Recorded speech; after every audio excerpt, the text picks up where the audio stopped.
Welcome to Music Class Recitals. Today we're learning Where Are You Now? The A section, this song breaks into two chunks. The first section sounds like this. And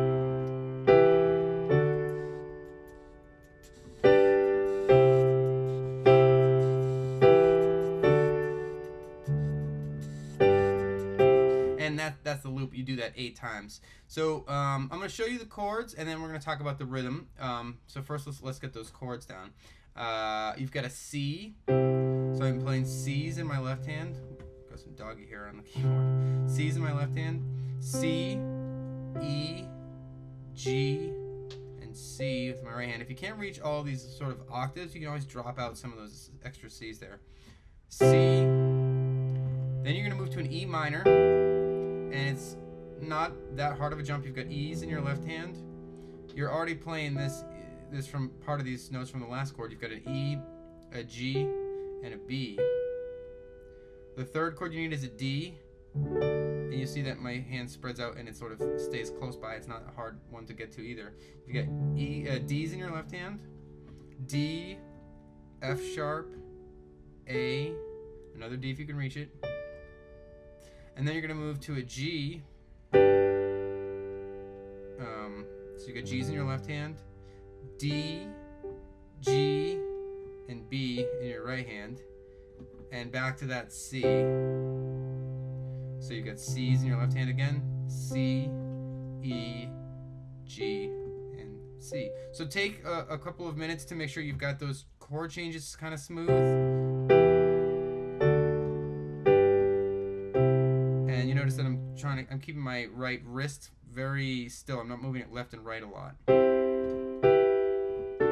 I'm playing this higher so you can see that my wrist doesn't move around that much.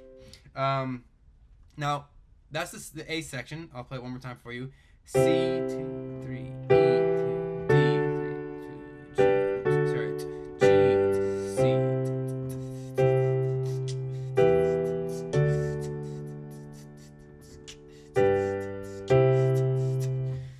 Sort of like that. Now, what you want to think about, there's a lot of dotted half notes going on, and I'll actually write them. I'll write out the pattern. If you can read music, I'll write that above, and I'll walk you through it if you can't. You want to think about counting to 4 and thinking about where the stress falls for each of these chord changes. So when you play the C, you're starting on the 1. 1, 2, 3. You switch to the E minor on the 4. 4, 1. And you switch to the D on the 2 of the next measure. 2, 3, 4. 1, 2, 3. So now you're almost a measure later. You go to the 4 to switch to the G. 4, 1, 2, 3, 4. So you're switching on the 1, the 2, sorry, the 1, 4, 2, 4, 2. It's kind of an interesting pattern. 1, 4, 2, 3, 4, 1, 2, 3, 4, 1, 2. 1, 4, oh, sorry. 1, 4, 2, 3, 4, 2. So I know that's kind of tough, but what you want to do is break it down and slowly bring your speed up. Go slow, slowly bring your speed up. So that's the A section. And the B section sounds like this.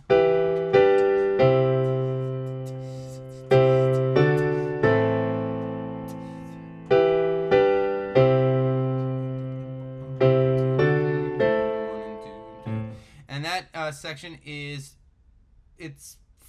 basically 6 chords. I'm going to teach it to you as 6 chords, even though you're only playing 5 different chords. But it's an E minor, so it's going to use a lot of the chords that you've already played here. Plus, yeah. So you've got an E minor, so you've got an E or 2 in your left hand.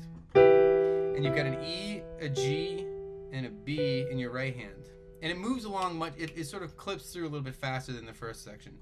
1 and 2 and 3 and 4 and so 1 and 2 and on the end of 2 you're going to move to a G, so that's a G in your left hand. And if what I'm saying, like if I'm saying on the and of 2, if you don't know what that means, don't worry about it. Your ears will pick out the difference. Try and absorb the language anyway. So you've got E minor to a G, so that's a G in your left hand, D, G, and B in your right hand. and then you move to a C. So these are all chords that you've used in the last section. You've got a C in your left hand, C, E, G, another C if you can reach it on the top. And that's the first. Those are the first three chords of that B section, the first half.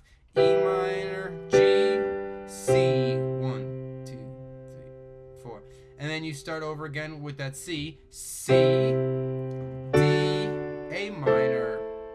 So those three chords, C, you're already playing that C from the end of the last section, so I don't need to show that to you again. You just play it again, C, and then you move up like every note moves up a step. So you're going to play a D in your left hand for the D for the second chord of this, second half. D in your left hand, D, F sharp, A, another D if you can reach it in your right hand, and then A minor. And you can put the A minor like this so your wrist doesn't move. You got the A minor here in your left hand. You've got an E, an A, and a C in your right hand. That whole 6-chord chunk you do 8 times. So I'll show you the whole thing a little bit slow. E minor, G, C, 2, 3, 4, C, 2, D, A minor. So I'm going to talk out loud what I'm counting in each of these measures so you can sort of get a sense for where the chords fall. 1 and 2 and 3 and 1 and 2 and 3 and 4 and 1 and 2 and 3 and 4 and 1 and 2 and 3 and 4 and 1 and 2 and 3 and 4. So it's falling on the 1 and 2 and 3 and 4. It's falling on the 1. The first chord of the first chord of this loop, it falls right on the 1, and then you're gonna count 1 and 2, and then when you get to the next 1 and 2, and that's when you play the second chord, that G, 1 and 2 and 3 and 4. And when you say 4, you're playing that C, and you're actually holding it. So you play that C for that 4th beat, and you hold it for a measure. 1 and 2 and 3 and 4 and 1 and 2 and 3 and 4. And the same, and then after that measure, the next 3 chords are the same rhythmic pattern. 1 and 2 and 3 and 4 and 1 and 2 and 3 and 4. And you do that loop 8 times. 2 and 3 and 4 and 1 and 2, 3, 4. 1 and 2 and 3 and 4. And that's the B section. I hope I didn't make that more complicated than it needed to be. You can always just use your ears to get a sense for where the chord falls. Some people just have an innate feel for that rhythm. Hey, thanks for watching. I want to let you know that this video is made possible by the generous support of my patrons, members of JoeRaciti.com, and by my awesome subscriber base. Thank you all so much for your support. It means so much to me. If you want to take your support to the next level, if you think that my goal of bringing high quality music education to the entire world is a meaningful goal and one that we can accomplish together, I hope you'll consider taking one of those 3 basic actions to support me. They're small things to do, but they make a huge difference. I'm one person creating many, many videos for the whole world. Every little bit of support counts. So I hope you'll consider. Check out the annotations in this video over, here we go. Woo! Check out these annotations and check out the links in the description field of the video. Those 3 actions do a lot for me. I'll see you again really soon. Bye-bye. Don't forget about the links. Bye-bye. And they're in the description too. Bye. And you can stick around for a little while. I mean, if you want to see me make a total fool out of myself. Also, it's about to rain, so I'll probably get totally soaked in a second if you just wait long enough. Actually, maybe you should just click on the links and go, because it's going to be embarrassing, and I'm going to get wet, and it's going to look weird. I just think, you should probably just leave. Yeah.